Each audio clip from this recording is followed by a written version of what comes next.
Lucas sempre acreditou que a vida era algo garantido. Filho único de Roberto e Helena, donos de uma empresa próspera, ele cresceu em meio a conforto, boas escolas e amizades que pareciam eternas. Tinha um grupo inseparável: Vinícius, Caio e Brenda, com quem saía quase todos os fins de semana. Falavam sobre futuro, mas sem pressa, como se o tempo sempre estivesse a favor deles. Só que não estava. A crise veio silenciosa, mas devastadora.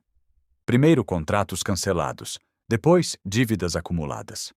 Em poucos meses, a empresa que sustentava tudo entrou em colapso.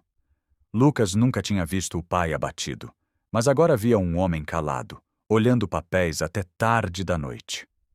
A mãe, sempre firme, começou a demonstrar um cansaço que ele não conhecia. Até que veio a notícia: falência.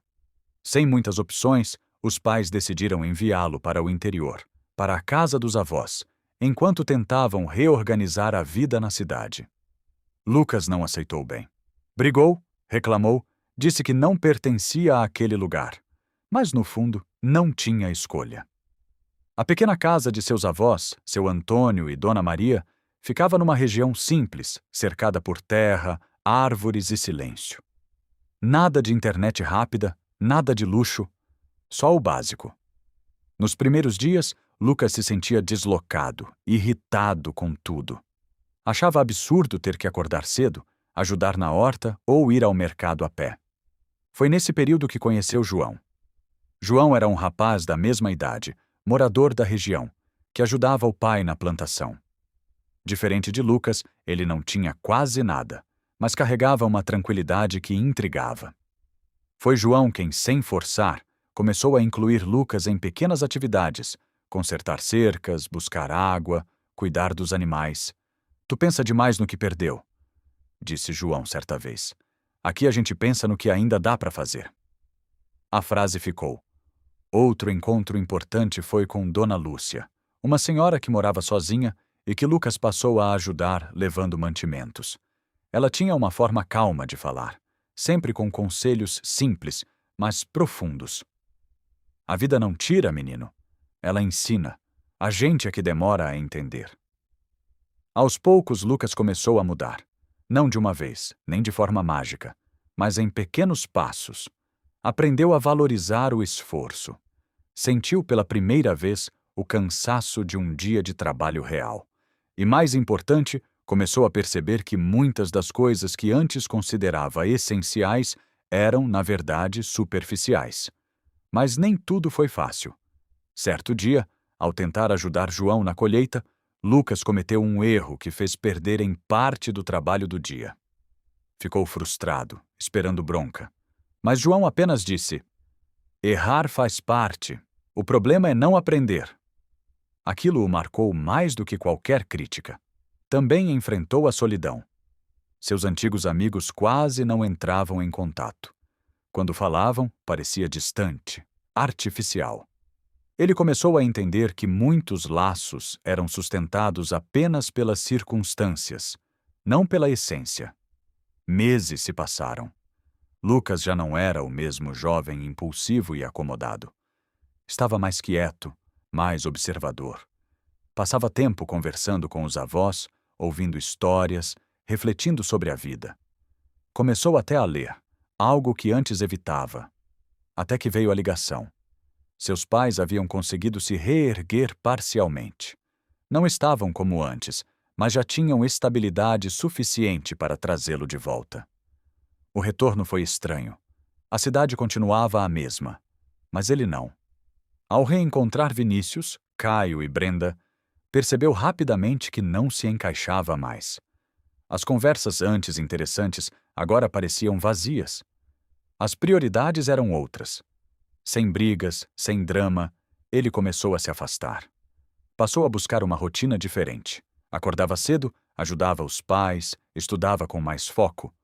Também começou a se envolver em ações voluntárias, algo que nunca tinha considerado antes.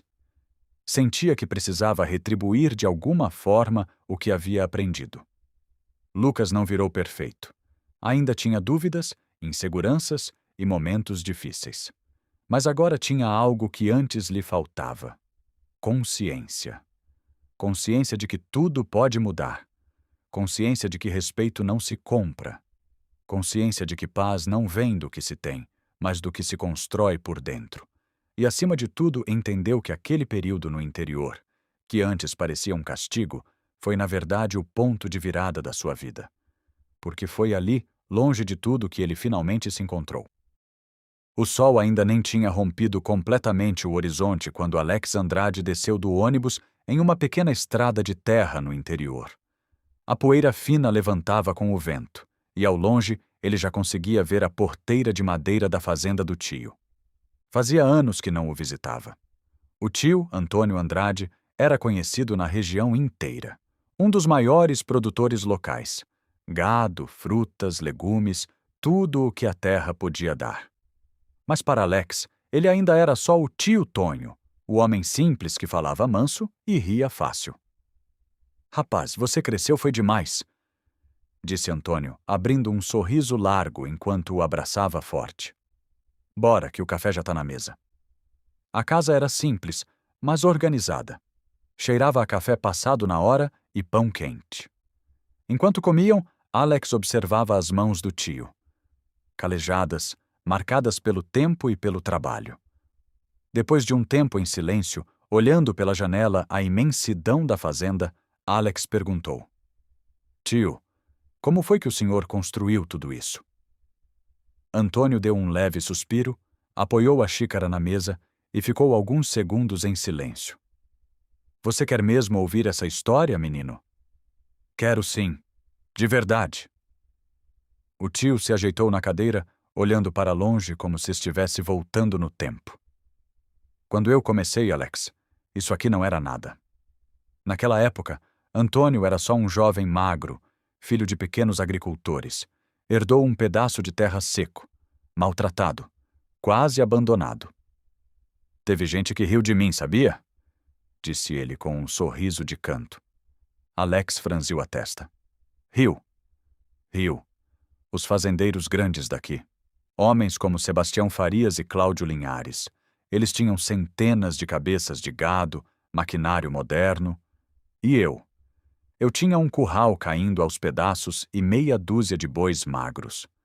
Antônio contou que certa vez, ao tentar vender leite na feira, foi ignorado. Noutra ocasião, ao pedir crédito para investir na terra, ouviu: "Isso não é lugar para gente pequena crescer." Alex sentiu um aperto no peito. "E o senhor desistiu?" Antônio deu uma risada baixa. "Desistir? Eu fiquei foi com mais vontade ainda. Os primeiros anos foram brutais. A seca castigava. Houve um período em que Antônio quase perdeu tudo. Teve que acordar antes do sol todos os dias, cuidar do gado, plantar, colher, carregar, vender. Tudo sozinho. Foi nessa fase que entrou Maria Clara, sua esposa. Se não fosse ela, eu não tinha conseguido", disse ele, com um brilho diferente no olhar. "Enquanto eu cuidava do campo, ela organizava as contas, ajudava na venda, dava força quando eu pensava em parar. Aos poucos, Antônio começou a mudar sua estratégia. Em vez de focar só no gado, começou a diversificar. Plantou mandioca, depois milho, depois frutas, goiaba, manga, caju. Eu percebi que depender de uma coisa só era perigoso. Ele também começou a vender diretamente para pequenos mercados da região, cortando intermediários. Mais trabalho, mas mais lucro. O ponto de virada veio anos depois. Uma grande seca atingiu a região. Muitos dos fazendeiros ricos, acostumados com abundância, não estavam preparados. Sebastião Farias perdeu boa parte do rebanho. Cláudio Linhares teve prejuízos enormes com plantações. Antônio, por outro lado, tinha diversificação, reservatórios que construiu com esforço próprio e uma gestão cuidadosa. Eu não tinha muito, mas sabia cuidar do pouco. Foi nesse momento que ele começou a crescer de verdade. Comprou mais terras. Devagar, sem pressa. Investiu em melhoria genética do gado. Passou a produzir queijo, manteiga, carne de qualidade. E, ironicamente, começaram a procurá-lo. Os mesmos que antes o desprezavam. Teve gente que veio me pedir conselho, disse ele, balançando a cabeça. A vida é engraçada. Alex ouvia tudo em silêncio, completamente envolvido. E o senhor nunca quis se vingar? Antônio ficou sério por um momento. Vingança consome a gente, menino. Eu queria era vencer e ficar em paz comigo mesmo. Anos depois, Antônio Ribeiro se tornou um dos maiores produtores da região. Sua fazenda cresceu, ganhou respeito, nome forte no mercado. Mas nada nele parecia diferente. Ainda acordava cedo. Ainda tomava café na mesma mesa simples. Ainda conversava com cada trabalhador olhando nos olhos. O sol já estava alto quando a conversa terminou. Antônio se levantou. Bora dar uma volta? Quero te mostrar o pasto novo. Enquanto caminhavam, Alex olhava tudo com outros olhos. Aquilo não era só uma fazenda. Era o resultado de anos de luta, humilhação superada, escolhas difíceis e trabalho incansável. Antes de sair, Alex parou e disse: Tio, acho que entendi agora. Antônio sorriu. Entendeu o quê? Que não é sobre ter muito. É sobre não desistir do pouco. O tio deu um leve tapa no ombro dele. Agora você falou bonito. E seguiram andando, lado a lado, sob o céu aberto do interior, onde a terra guarda histórias que só quem vive sabe contar.